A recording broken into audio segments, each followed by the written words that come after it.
Hey guys, आज की इस वीडियो में हमने 25 महत्वपूर्ण साइंस के क्वेश्चंस लिए हैं जो कि प्रीवियस ग्रुप डी एग्ज़ाम में पूछे जा चुके हैं और इस बार भी 100% पूछे जाएंगे। तो आप सभी से रिक्वेस्ट है कि इस वीडियो को शुरू होने से पहले हमारे चैनल को लाइक, शेयर एंड सब्सक्राइब करना ना भूलें। देखिए दोस्तों, ये वीडियो बहुत ही इम्पॉर्टेंट होने वाला है आप सभी के लिए, जितने भी ग्रुप डी एस्पिरेंट्स हैं या यहाँ तक कि एनटीपीसी या किसी भी सेक्टर के तैयारी कर रहे हैं और जिसमें साइंस के क्वेश्चंस पूछे जाते हैं, उनके लिए ये जो वीडियो है बहुत ही इम्पॉर्टेंट है होने वाला है। ठीक है, मैंने इस वीडियो में 25 क्वेश्चन तो रखे हैं और 25 क्वेश्चन सभी क्वेश्चंस का ईजे करके बताया है। ठीक है, तो आई होप इससे आपको कुछ सीखने के लिए बेहतरीन नॉलेज मिलेगा। तो चलिए वीडियो को देर न करते हुए वीडियो को स्टार्ट करते हैं। तो देखिए दोस्तों, आज का जो हमारा पहला सवाल है वो है विद्युत चुंबक बनाने के लिए सामान्यतः किस धातु का प्रयोग किया जाता है। हमारे ऑप्शंस हैं तांबा, निकेल, लोहा, कोबाल्ट।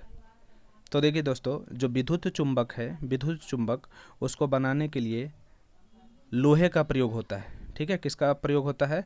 नर्म लोहे का प्रयोग होता है, लोहा धातु का इस्तेमाल होता है। ठीक है, विद्युत चुंबक बनाने के लिए आपको बता दें कि जो लोहे से विद्युत चुंबक बनाई जाती है वो अस्थायी चुंबक होती है। ठीक है, अस्थायी चुंबक होती है, मतलब बिजली ख़त्म करने के बाद ही, कुंडली से बिजली हटाने के बाद ही चुंबकत्व उसका तुरंत ख़त्म हो जाता है। ठीक है, लेकिन इससे एक यहाँ से एक और सवाल बनता है कि विद्युत चुंबक ना लिख करके क्या लिखेगा? अस्थायी चुंबक। ठीक है, क्या लिखेगा? विद्युत चुंबक ना लिख करके यहाँ पर क्वेश्चन रहेगा अस्थायी चुंबक किस धातु की सहायता से बनाई जाती है। तो इसका आंसर इस्पात होता है दोस्तों, याद रखिएगा। क्या होता है? इस्पात होता है। चलिए अगला हम लोग क्वेश्चन लेते हैं।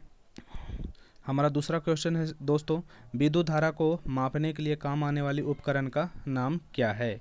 तो देखिए दोस्तों, विद्युत धारा को मापने के लिए हमारा जो ऑप्शन दे रखा है वो बैरोमीटर है, अल्टीमीटर है, एमीटर है, एनीमोमीटर है। ठीक है, तो इसका हमारा जो राइट आंसर है वो आमीटर हो जाएगा। आमीटर के मदद से विद्युत धारा मेजर किया जाता है। ठीक है, विद्युत धारा यानी कि इलेक्ट्रिक करंट बराबर फार्मूला आप याद रखिएगा दोस्तों, V अपॉन R होता है और Q अपॉन T होता है। ठीक है, यहाँ पर I जो है वो इलेक्ट्रिक करंट हो गया यानी विद्युत धारा हो गया, V से विभवांतर हो गया, R से रेजिस्टेंस यानी कि आपका प्रतिरोध हो गया, Q आपका चार्ज हो गया और यानी आवेश, और T आपका टाइम यानी समय हो गया। ठीक है दोस्तों, चलिए और एक चीज़ और बता दें, एनीमोमीटर के बारे में बता दें। देखिए, बैरोमीटर से वायु दाब मापा जाता है, आपको पता है। अल्टीमीटर से विमानों की ऊंचाई मापी जाती है और एनीमोमीटर से पवन का वेग यानी वायु वेग मेजर किया जाता है दोस्तों। ठीक है, चलिए अगला क्वेश्चन लेते हैं दोस्तों। आज का हमारा अगला क्वेश्चन है तीसरा नंबर, माइका यानी अभ्रक किस काम में आती है। हमारे ऑप्शन है भट्टियों में, ईंट के निर्माण में, दूसरा विद्युत उद्योग में, तीसरा है फौलाद उद्योग में और चौथा है हमारा डी ऑप्शन शीशे व मिट्टी के बर्तन उद्योग में। तो इसका राइट आंसर है दोस्तों विद्युत उद्योग में। विद्युत उद्योग में अभ्रक का इस्तेमाल करता है। चलिए अभ्रक के बारे में हम कुछ जान लेते हैं। अभ्रक जो होता है वो पारदर्शक होता है यानी ट्रांसपेरेंट होता है। ठीक है, पारदर्शक होता है और ये ताप रोधक होता है, ताप रोधक होता है यानी ताप को अपने से होकर के नहीं जाने देता है, ये जलता नहीं है दोस्तों। ठीक है, और ये विद्युत का कुचालक भी है। क्या है? विद्युत का कुचालक है। इसका इस्तेमाल दोस्तों इलेक्ट्रिक कंपोनेंट्स बनाने में होते हैं, जैसे कि कैपेसिटर बनाने में इसका इस्तेमाल होता है। ठीक है दोस्तों, आप इसे याद रखिएगा। तो option number B is the right answer. चलिए हम लोग अगला क्वेश्चन लेते हैं। हमारा आज का अगला क्वेश्चन, हैजा, हैजा का क्या कारण है। हमारे ऑप्शन हैं जीवाणु, विषाणु, फफूंद, शैवाल। तो हमारा जो राइट आंसर है दोस्तों क्वेश्चन नंबर 4 का, वो ऑप्शन ए हो जाएगा। हैजा जो है वो जीवाणु यानी बैक्टीरिया से होने वाली बीमारी है। देखिए हैजा फैलता कैसे, इसके बारे में कुछ जान लेते हैं। हैजा जो होता है वो दूषित जल के माध्यम से या दूषित भोजन के माध्यम से फैलता है। ठीक है दोस्तों, याद रखिएगा, दूषित जल या दूषित भोजन के माध्यम से फैलता है और ये हमारे आंत को प्रभावित करता है। किस अंग को प्रभावित करता है? हमारे आंत को प्रभावित करता है। अगर बात यहीं पर करें कि हैजा का लक्षण क्या है, तो हैजा का लक्षण है पतला दस्त होगा और आपके पेट में दर्द होगा, है ना, यानी कि स्टमक एक। चलिए हम लोग अगला क्वेश्चन लेते हैं दोस्तों। आज का हमारा अगला क्वेश्चन नंबर 5, निम्नलिखित में कौन सा जीवाश्म ईंधन का एक उदाहरण है। जीवाश्म ईंधन का उदाहरण पूछ रहा है दोस्तों। तो हमारे ऑप्शन से कोक, प्राकृतिक गैस, कोयला, उत्पादक गैस। तो देखिए हमारा जो कोयला है option number C is the right answer. देखिए हम लोग जानते हैं कि जीवाश्म ईंधन किसे कहते हैं। देखिए क्या होता है कि करोड़ों साल पहले अगर जीव धरती के अंदर किसी कारण से दब गए होंगे, ठीक है, और करोड़ों बाद उसमें उसके ताप और दाब में परिवर्तन होने के बाद वो सड़ गल करके एक ईंधन का निर्माण किए, उस ईंधन को हम लोग जीवाश्म ईंधन बोलते हैं। वैसे जीवाश्म ईंधन का मतलब होता है जीवों के अवशेष से बना हुआ ईंधन। जैसे इसका एग्जाम्पल की बात करें हम लोग तो पेट्रोल है, ठीक है, डीजल है, घासलेट है या कोयला है, ये सब जो है जीवाश्म ईंधन के उदाहरण हैं, ठीक है। चलिए क्वेश्चन नंबर अगला लेते हैं। क्वेश्चन नंबर हमारा 6 है। क्वेश्चन नंबर 6 कहता है दोस्तों, संवेग की इकाई किसके तुल्य है? तो देखिए इसका आंसर क्या होगा। देखिए संवेग की इकाई जो है वो किसके तुल्य है हमसे पूछा जाता है, तो हमारे ऑप्शन दिए गए हैं बल आघूर्ण, दूसरा बल युग्म, तीसरा आवेग है और चौथा संवेग आघूर्ण है। तो हमारा जो राइट आंसर है वो आवेग है। संवेग जो है वो आवेग की इकाई के तुल्य है, क्योंकि जो संवेग यानी कि हमारा जो फार्मूला है संवेग, संवेग बराबर फार्मूला होता है द्रव्यमान और गुने वेग, ठीक है। द्रव्यमान गुने वेग, इसको जो है हम लोग न्यूटन सेकंड भी कहते हैं, ठीक है, इसका यूनिट न्यूटन सेकंड में आता है। वैसे तो द्रव्यमान का होता है केजी और वेग का होता है मीटर पर सेकंड, यानी कि केजी मीटर पर सेकंड, इसको न्यूटन सेकंड भी हम लोग बोलते हैं दोस्तों। वही अगर बात करें आवेग का, तो आवेग बराबर फार्मूला होता है हमारा बल गुने समय अंतराल, ठीक है, समय अंतराल यानी समय भी ले सकते हैं, तो बल गुने समय, इसका भी जो यूनिट है दोस्तों वो न्यूटन सेकंड ही होता है। तो इसीलिए संवेग और आवेग का जो इकाई होता है वो बराबर होता है दोस्तों, ठीक है, इस चीज़ को आप लोग नोट डाउन करिएगा। चलिए हम आज का अगला सवाल लेते हैं दोस्तों। हमारा आज का 7वां नंबर सवाल है, पृथ्वी के केंद्र पर जी का मान कितना होता है? पृथ्वी के केंद्र पर छोटी जी की मान कितना होता है, यानी कि ग्रेविटी का मान कितना होता है? ऑप्शन है अनंत, एकक, शून्य, इनमें से कोई नहीं। तो देखिए पृथ्वी के केंद्र पर जी का मान शून्य होता है। क्या होता है? शून्य, यानी ऑप्शन नंबर सी है। देखिए जी के मान के बारे में आप लोग कुछ जान लीजिए। देखिए चाहे आप ऊपर जाइए पृथ्वी से, अगर आप पृथ्वी के धरातल से चाहे आप ऊपर जाइए या फिर नीचे आइए, ये हमेशा घटेगा। क्या होगा? घटेगा, ठीक है। ऊपर या नीचे जाने पर जी का मान घटता है। चलिए अगर हम लोग बात करें जी के वैल्यू की, तो ये ध्रुव पर, ध्रुव जो होता है पोल यानी नॉर्थ और साउथ पोल, इस पर मैक्सिमम होता है, मैक्सिमम यानी महत्तम होता है। वही अगर पृथ्वी के बीच की रेखा, विषुवत रेखा की बात की जाए तो यहाँ पर न्यूनतम होता है, यानी कि कम होता है, ठीक है। चलिए एक चीज़ और जान लेते हैं जी के वैल्यू के बारे में, कि अगर पृथ्वी के घूर्णन गति को बढ़ा दिया जाए, घूर्णन गति को बढ़ा दिया जाए तो जी का वैल्यू क्या होगा? घट जाएगा, जी का वैल्यू घट जाएगा। वहीं अगर घूर्णन गति को घटा दिया जाए तो जो जी का वैल्यू है वो क्या हो जाएगा दोस्तों? बढ़ जाएगा, जी का वैल्यू बढ़ जाएगा। जी की मान, हाँ, जी का मान जो होता है पृथ्वी के धरातल पर वो 9.8 मीटर पर सेकेंड स्क्वायर होता है दोस्तों, ये याद रखिएगा। चलिए हम लोग अगला क्वेश्चन लेते हैं, क्वेश्चन नंबर 8। हमारा क्वेश्चन नंबर 8 है दोस्तों, प्रत्यावर्ती वोल्टता के परिमाण को घटाने के लिए प्रयोग में लाए जाने वाला ट्रांसफार्मर कौन है? यानी कि एसी जो है इसके वोल्टेज को घटाना है, तो कौन सा ट्रांसफार्मर का यूज होगा? हमारे ऑप्शन से step up transformer, step down transformer, step in transformer, step up transformer. तो देखिए दोस्तों, अगर वोल्टेज को आपको डाउन करना है यानी घटाना है तो हमेशा स्टेप डाउन ट्रांसफार्मर का इस्तेमाल होता है, यानी option number be the right answer, ठीक है। वैसे दोस्तों याद रखिएगा ट्रांसफार्मर दो तरह का होता है, एक स्टेप अप ट्रांसफार्मर होता है और एक स्टेप डाउन ट्रांसफार्मर होता है, ठीक है। स्टेप अप ट्रांसफार्मर और एक स्टेप डाउन ट्रांसफार्मर, ठीक है। स्टेप अप का इस्तेमाल होता है एसी वोल्टता को बढ़ाने के लिए और स्टेप डाउन ट्रांसफार्मर का इस्तेमाल होता है एसी के वोल्टता को घटाने के लिए, ठीक है, इसको याद रखेंगे। चलिए अगला नंबर क्वेश्चन हम लेते हैं, क्वेश्चन नंबर 9। क्वेश्चन नंबर 9 कहता है दोस्तों, उस विद्युत धारा को जो नियत समय अंतराल के बाद अपनी दिशा बदल लेती है क्या कहा जाता है? तो देखिए हमारे ऑप्शन से प्रेरित धारा, दिष्ट धारा, प्रत्यावर्ती धारा, इनमें से कोई नहीं।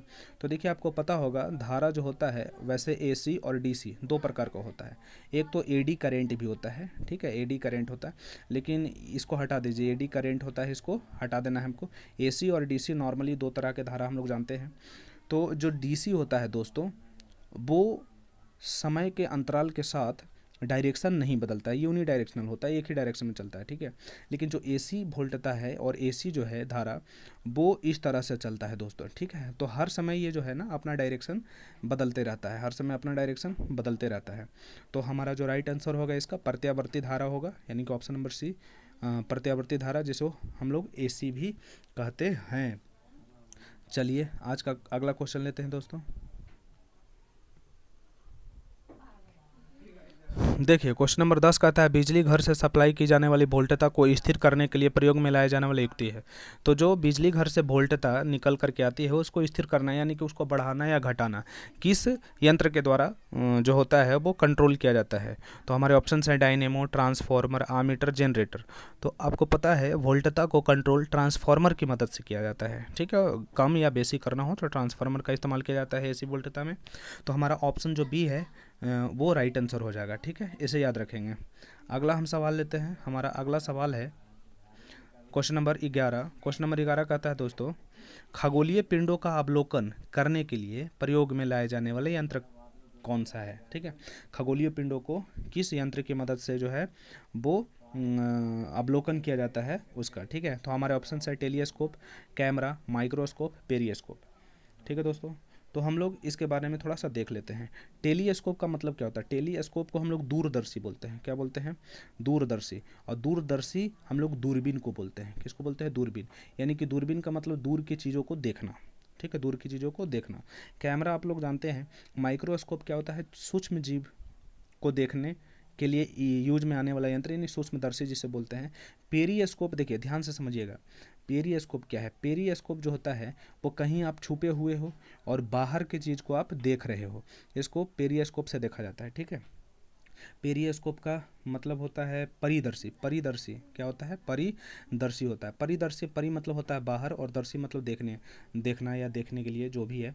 तो परिदर्शी मतलब बाहर देखना। इसका इस्तेमाल जो होता है वो पनडुब्बियों में होता है। किस में होता है? पनडुब्बियों में। पनडुब्बियों में पेरिस्कोप का इस्तेमाल होता है पानी के बाहर चीज़ों को देखने के लिए दोस्तों, ठीक है। तो ये याद रखिएगा।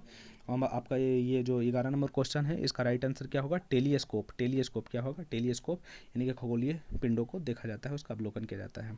चलिए हम क्वेश्चन नंबर 12 लेते हैं। क्वेश्चन नंबर हमारा 12 क्या कह रहा है कि ओजोन परत का कार्य क्या है। तो देखिएगा ओजोन परत का कार्य क्या है। हमारे ऑप्शन है सूर्य की हानिकारक अवरक्त किरणों को, ठीक है, अवरक्त यानी कि अल्ट्रावायलेट किरण, यूवी रेज को पृथ्वी तक पहुंचने से रोकना। तो यही हमारा राइट आंसर है, ठीक है। ओजोन परत का काम क्या है? ओजोन देखिए ओजोन का सूत्र होता है O3, याद रखना है, ओजोन का सूत्र O3 होता है। ये क्या करता है कि सूर्य से आने वाली हानिकारक यूवी रेज को यानी कि अल्ट्रावायलेट यानी अवरक्त किरणों या पराबैंगनी किरणों जिसको बोलते हैं, पराबैंगनी किरणों को पृथ्वी तक पहुँचने से रोकता है, ठीक है। चलिए आगे हम लोग बढ़ते हैं। और एक चीज़ और बता दें, ये जो हमारा ओजोन है इसको नष्ट करने वाला एक गैस है CFC जिसका नाम है क्लोरोफ्लोरोकार्बन, जो कि AC से रिलीज होता है, AC फ्रिज से रिलीज होता है, ठीक है। तो जो भी है ओजोन अगर क्षतिग्रस्त हो रहा है तो इसके जिम्मेदार हम लोग खुद हैं। चलिए क्वेश्चन नंबर अगला लेते हैं। क्वेश्चन अगला है हमारा क्वेश्चन नंबर 13। देखिए क्वेश्चन नंबर 13 क्या कर रहा है? क्वेश्चन नंबर 13 है एक गैलन का मान कितना होता है? एक गैलन का मान कितना होता है? तो इसका सिंपल सा आंसर होगा ऑप्शन नंबर ए, 3.875 लीटर जो होता है एक गैलन के तुल्य होता है, ठीक है। चलिए आज का अगला क्वेश्चन लेते हैं। हमारा आज का अगला क्वेश्चन है क्वेश्चन नंबर 14। कह रहा है कंप्यूटर में किसी शब्द की लंबाई किस में मापी जाती है? हमारे ऑप्शन है बाइट्स, ऑप्शन बी है अक्षरों की गिनती, ऑप्शन सी है शून्यों की गिनती, ऑप्शन डी है बिट्स। तो हमारा right answer option number D होगा। Option number D the right answer. Bits में कंप्यूटर में किसी शब्द की लंबाई किस में मापी जाती है? बिट्स में। चलिए इसके बारे में कुछ थोड़ा सा बेसिक नॉलेज ले लेते हैं। आपको याद रखना है एक निब्बल बराबर होता है 4 बिट। कितने होते हैं? 4 बिट। एक निब्बल में 4 बिट होता है। और एक बाइट, क्या दोस्तों? बाइट। एक बाइट में आपका 8 बीट होता है। क्या होता है? 8 बीट होता है। इसको याद रखने का प्रयास करिएगा, वेरी वेरी इंपॉर्टेंट है। चलिए अगर वही बात करते हैं हम लोग 1 KB यानी कि के का मतलब किलो बाइट या प्रीफिक्स है और बी मतलब बाइट, किलो बाइट। 1 KB बराबर होता है 1024 बाइट, 1024 बाइट्स। इसी प्रकार दोस्तों 1 MB यानी मेगाबाइट बराबर आपको पता है 1024 जो है KB होता है किलो बाइट। उसी प्रकार अगर 1 GB यानी गीगाबाइट का बात करें तो इसका मतलब होता है 1024 MB यानी मेगा बाइट। इसको याद रखिएगा। चलिए अगला क्वेश्चन लेते हैं हम लोग। चलिए हमारा जो अगला क्वेश्चन है क्वेश्चन नंबर 15। वर्षा के बाद इंद्रधनुष का निर्माण किसके कारण होता है, क्या कारण है इंद्रधनुष के निर्माण का। तो हमारे ऑप्शन इस प्रकार से हैं, प्रकाश का प्रकीर्णन, दूसरा है प्रकाश का पूर्ण आंतरिक परावर्तन व प्रकीर्णन दोनों, सी नंबर है प्रकाश का अपवर्तन, पूर्ण आंतरिक परावर्तन और विक्षेपण, डी नंबर में है प्रकाश का परावर्तन। तो देखिए दोस्तों, हमारा ऑप्शन नंबर सी सही है। ठीक है, प्रकाश के अपवर्तन के कारण भी इंद्रधनुष बनता है, पूर्ण आंतरिक परावर्तन के कारण भी इंद्रधनुष बनता है और विक्षेपण के कारण भी इंद्रधनुष का निर्माण होता है। ठीक है दोस्तों, चलिए हम लोग अगला क्वेश्चन लेते हैं। हमारा आज का अगला क्वेश्चन है क्वेश्चन नंबर 16। ये कहता है जेट स्ट्रीम क्या है। ध्यान से सुनिएगा, जेट स्ट्रीम क्या है। तो जो जेट स्ट्रीम है वो क्या है, सागरीय जलधारा है या स्थानीय पवन है या उच्च स्तरीय पछुआ पवन है या उच्च स्तरीय व्यापारिक पवन है। तो 16 का जो हमारा राइट आंसर होगा ऑप्शन नंबर सी, उच्च स्तरीय पछुआ पवन। ठीक है, उच्च स्तरीय पछुआ पवन। उच्च स्तरीय का मतलब हाई लेवल पर बहता है, इसका पावर ज़्यादा होता है इसके पास। पछुआ पवन इसलिए बोला जाता है क्योंकि ये पश्चिम दिशा की तरफ बहता है दोस्तों। ठीक है, तो चलिए आज का अगला सवाल लेते हैं हम लोग, क्वेश्चन नंबर 17। क्वेश्चन नंबर 17 कहता है दोस्तों, सुपरसोनिक गति से तीव्र गति विमानों की उड़ान के लिए सर्वाधिक सुविधाजनक वायुमंडल कौन सा है। तो देखिए हमारे ऑप्शंस दे रखे हैं यहाँ पर। ऑप्शन ए है समताप मंडल, ऑप्शन बी है मध्य मंडल, ऑप्शन सी है आयन मंडल और ऑप्शन डी है क्षोभ मंडल। तो जो हमारा राइट आंसर होगा वो समताप मंडल होगा। Option number A is the right answer. ठीक है, ऑप्शन ए हमारा राइट आंसर है। देखिए समताप मंडल जो है हमारे धरातल से जब आप ऊपर जाइएगा तो धरातल से 8 किलोमीटर से लेकर के और 50 किलोमीटर की ऊंचाई तक के ये फैला हुआ है। ठीक है, कितना से 8 किलोमीटर से 50 किलोमीटर की ऊंचाई तक समताप मंडल फैला हुआ है। इसी में सुपरसोनिक मिसाइल्स और सुपरसोनिक जो जहाज़ें होती है वो उड़ान भरती हैं। ठीक है, और ये उपयुक्त है, उसके लिए बेस्ट है। ठीक है दोस्तों, चलिए हम अगला क्वेश्चन लेते हैं। अगला क्वेश्चन है हमारा क्वेश्चन नंबर 18। क्वेश्चन नंबर 18 कहता है दोस्तों, रतौंधी किसकी कमी से होता है। तो ये सिंपल सा क्वेश्चन है, आप सभी को पता होगा आई होप, और हमेशा एग्जाम्स में पूछे भी जाते रहे हैं। Vitamin C, vitamin A, vitamin B12 और विटामिन ई। तो इसका राइट आंसर है विटामिन ए। ठीक है, option number B is the right answer, vitamin A. देखिए विटामिन ए, रतौंधी क्या होता है, रतौंधी एक डिजीज है विटामिन के कमी से होने वाला।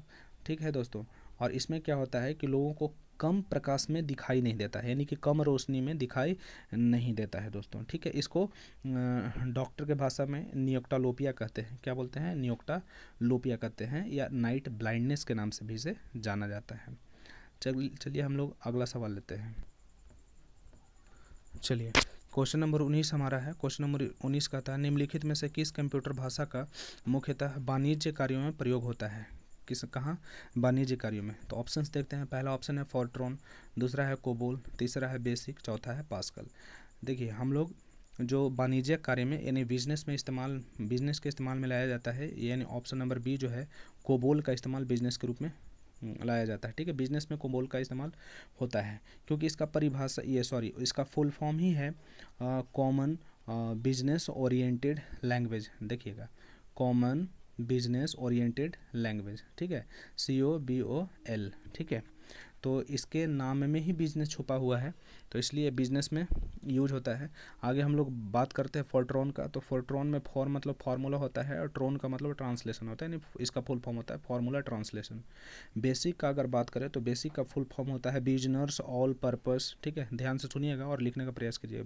Business all purpose symbolic instruction code. ठीक है, business all purpose symbolic instruction code. ठीक है, ये होता है इसका फुल फॉर्म। अगर बात करें वहीं पास्कल की, तो पास्कल एक साइंटिस्ट का नाम है, ब्लेज पास्कल। ठीक है, ब्लेज पास्कल, इन्होंने पास्कलिन कंप्यूटर का आविष्कार किया था। ठीक ना, जो ब्लेज पास्कल थे इनका जन्म 1623 ईस्वी में हुआ था और इनकी मृत्यु 1662 ईस्वी में हो गई थी। इस चीज़ को याद रखिएगा। चलिए हम लोग अगला क्वेश्चन लेते हैं, क्वेश्चन नंबर 10। क्वेश्चन नंबर 10 कहता है दोस्तों, दही को भिगोकर मक्खन निकालने की विधि में भौतिक के किस सिद्धांत का उपयोग होता है। हमारे ऑप्शन से विसरण, अपोहन, अपकेंद्र बल और निस्तारण। तो इसका जो राइट आंसर है ऑप्शन नंबर सी। ठीक है, अपकेंद्र बल का इस्तेमाल होता है। किसका इस्तेमाल होता है दोस्तों, अपकेंद्र बल का इस्तेमाल होता है दही से मक्खन निकालने में। चलिए हम लोग क्वेश्चन नंबर 21 लेते हैं। 21 जो है वो कहता है, क्वेश्चन नंबर 21 कहता है, अगर किसी कमरे में रेफ्रिजरेटर के दरवाजे खुले छोड़ दिए जाए तो क्या होगा। तो हमारे ऑप्शन है, देखिए रेफ्रिजरेटर का दरवाज़ा अगर खुला छोड़ दिया जाए कमरे में तो क्या होगा। तो तो हमारे ऑप्शंस हैं, देखिएगा, ध्यान से सुनने का प्रयास कीजिएगा इसको, बहुत ही इंटरेस्टिंग क्वेश्चन है, आपको जान करके खुशी होगी। चलिए, ऑप्शन है हमारे, कहता है पहला कि कमरे का ताप आप परिवर्तित रहेगा, सॉरी यहाँ पर गलती से लिखा गया है कमरे का ताप अपरिवर्तित रहेगा। ऑप्शन बी है कमरा धीरे धीरे गर्म हो जाएगा। ऑप्शन सी है कमरा ठंडा हो जाएगा। ऑप्शन डी इनमें से कोई नहीं। तो जी देखिए, इसका राइट आंसर जो होगा ऑप्शन नंबर बी होगा, कमरा धीरे धीरे गर्म हो जाएगा। अब क्या होता है दोस्तों कि कभी कभी हमारे मन में यह सवाल रहता है कि फ्रिज का जब दरवाज़ा खोल दिया जाए तो ठंडा होना चाहिए रूम को, लेकिन गर्म हो जाता है, क्यों गर्म होता है? तो देखिए, इसका सिंपल सा सवाल है, गर्म क्यों होता है, इसको समझाने का प्रयास करते हैं। देखिए दोस्तों, फ्रिज के अंदर एक हीट सेंसर लगा होता है। हीट सेंसर का काम होता है फ्रिज के अंदर के टेम्परेचर को मेंटेन करके यानी ठंडा करके रखना। जब फ्रिज का दरवाज़ा खुला होता है यानी ओपन होता है तो फ्रिज का सेंसर ये समझता है कि फ्रिज को ठंडा करना है उसे, और वो ठंडा प्रॉपर हो नहीं रहा है रूम टेम्परेचर की वजह से, तो क्या वो समझता है कि इसको ठंडा किसी प्रकार से करना है। तो वो ठंडा करने के लिए क्या कहता है, अपने हीट सेंसर यानी कंप्रेसर को कहता है कि तुम और भी काम करो, ठीक है। कंप्रेसर को कहता है और भी मेहनत करो, जिससे क्या हो और कूलिंग पैदा की जा सके। इससे क्या होता है कि कंप्रेसर पर वर्क लोड बढ़ जाता है, और कंप्रेसर पर लोड बढ़ने के वजह से होता है क्या दोस्तों कि कंप्रेसर हीट हो जाता है, और हीट होने के वजह से सराउंडिंग के एयर को हीट कर देता है, और वही हीट एयर जो है वो रूम में फैल जाता है। इसीलिए क्या होता है कि कमरे का जो तापमान होता है वो धीरे धीरे बढ़ जाता है, यानी कमरा गर्म हो जाता है दोस्तों, ठीक है। तो यह जानकर आपको खुशी हुई होगी। चलिए अगला क्वेश्चन हम लेते हैं, क्वेश्चन नंबर 22।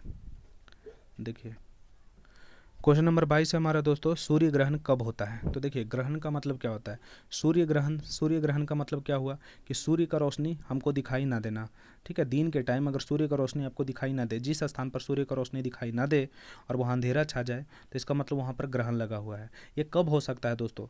सूर्य और पृथ्वी के बीच में अगर चंद्रमा आ जाए, क्या आ जाए दोस्तों? चंद्रमा। तो सूर्य से निकलने वाली रोशनी चंद्रमा ढक लेगी, और चंद्रमा के कारण पृथ्वी पर एक शेड बनेगा, एक छाया बनेगा। उसी छाया वाले भाग में हम कहते हैं कि सूर्य ग्रहण लग गया है। इसका मतलब सूर्य ग्रहण कब लगता है? तो चंद्रमा जो है सूर्य और पृथ्वी के बीच में आ जाती है दोस्तों, ठीक है। तो हमारा राइट आंसर जो है होगा ऑप्शन नंबर ए होगा, चंद्रमा पृथ्वी और सूर्य के बीच आ जाती है। चलिए क्वेश्चन नंबर अगला लेते हैं, क्वेश्चन नंबर 23। देखिए, क्वेश्चन नंबर 23 क्या कहता है? क्वेश्चन नंबर 23 कह रहा है प्राथमिक रंग किसे कहते हैं? प्राथमिक रंग किसे कहते हैं, ठीक है। तो हमारे ऑप्शन है जो प्रकृति में पाए जाते हैं। ऑप्शन बी है जो अन्य रंगों के मिश्रण से उत्पन्न नहीं किए जा सकते हैं। ऑप्शन सी है इंद्रधनुष का रंगों को। ऑप्शन डी है श्वेत प्रकाश का स्पेक्ट्रम को। तो हमारा जो क्वेश्चन नंबर 23 है इसका राइट आंसर होगा ऑप्शन बी। ऑप्शन बी क्या है? कह रहा प्राथमिक रंग किसे कहते हैं? जो अन्य रंगों के मिश्रण से उत्पन्न नहीं किया जा सकता है। इसका मतलब दूसरे रंग के मिलाने से उसको नहीं बनाया जा सकता, या प्राथमिक रंग है खुद में ही खुद होते हैं। चलिए इसका हम एक थोड़ा सा जो है लॉजिक बताते हैं। देखिए, प्राथमिक रंग क्या होता है? प्राथमिक रंग जो होता है वो आरबीजी को प्राथमिक रंग कहते हैं। ये क्वेश्चन बार बार पूछा भी जाता है, इसको याद करने का प्रयास करिएगा। आरबीजी को प्राथमिक रंग यानी कि प्राइमरी कलर बोला जाता है। आर का मतलब रेड होता है यानी कि लाल, और ब्लू का मतलब बी का मतलब ब्लू होता है यानी कि नीला, ठीक है दोस्तों। और जी का मतलब ग्रीन यानी कि हरा। तो लाल, नीला और हरा यही प्राथमिक रंग होते हैं दोस्तों, ठीक है। तो क्वेश्चन नंबर ए का राइट आंसर होगा ऑप्शन बी। चलिए आज का हम लोग क्वेश्चन नंबर जो है 24 देखते हैं। चलिए क्वेश्चन नंबर 24 कहता है जीवाश्म की आयु ज्ञात करने के लिए प्रयुक्त रेडियोधर्मिता वाला तत्व कौन सा है? जीवाश्म की आयु किसे ज्ञात की जाती है? तो हमारे ऑप्शन है रेडियम, थोरियम, यूरेनियम 235, कार्बन 14। तो जो हमारा राइट आंसर होगा वो होगा option D. Option D, carbon 14 का इस्तेमाल किया जाता है जीवाश्म के आयु का पता लगाने के लिए, ठीक है। तो जीवाश्म के आयु का पता लगाने के लिए कार्बन 14 का इस्तेमाल क्यों किया जाता है? क्योंकि जीवाश्म कहते हैं जीवों के अवशेष को। जीवों के जो अवशेष होता है, वेस्टेज होता है, उसमें कार्बन का जो 14 रूप होता है, कार्बन का 14 रूप या C14 जिसको बोलते हैं, ठीक है। C14 जो होता है उसमें पहले से अवेलेबल होता है, चाहे वो डेड हो चाहे वो लाइव हो या डेड हो, उसमें C14 पहले से मौजूद होता है। इसी की मात्रा C14 की मात्रा का जो है आकलन किया जाता है, और उसे जीवों की आयु का पता लगा लिया जाता है, ठीक है। चलिए आज का हम लोग लास्ट क्वेश्चन लेते हैं दोस्तों। हमारा आज का लास्ट क्वेश्चन हमारा आज का लास्ट क्वेश्चन है, अंतरिक्ष में प्रक्षेपित प्रथम कृत्रिम उपग्रह कौन है? यानी कि अंतरिक्ष में भेजा जाने वाला प्रथम कृत्रिम उपग्रह कौन है? देखिए इसका राइट आंसर क्या होगा? Option number D, Sputnik 1। Sputnik 1 जो है वो अंतरिक्ष में सबसे पहला भेजा जाने वाला कृत्रिम उपग्रह है। देखिए इसको भेजा कब गया था? 4 अक्टूबर को भेजा गया था। और सन की बात करें तो 1957 यानी कि 1957 में भेजा गया था। किसने भेजा था? तो याद रखिएगा, सोवियत संघ ने। किसने भेजा था? सोवियत संघ ने इसे भेजा था। तो आई होप दोस्तों इस वीडियो में आपको कुछ नया सीखने को मिला होगा और आपको मज़ा आया होगा। तो आप सभी से रिक्वेस्ट है कि हमारे वीडियो को लाइक शेयर एंड सब्सक्राइब जितना ज़्यादा कर सकते हैं करिए। इसी तरह के और भी वीडियोज़ मैं फुली एक्सप्लेनेशन के साथ लाता रहूँगा अपने इस चैनल पर। तो चलिए आज के लिए इतना ही काफ़ी है। आप सभी का धन्यवाद।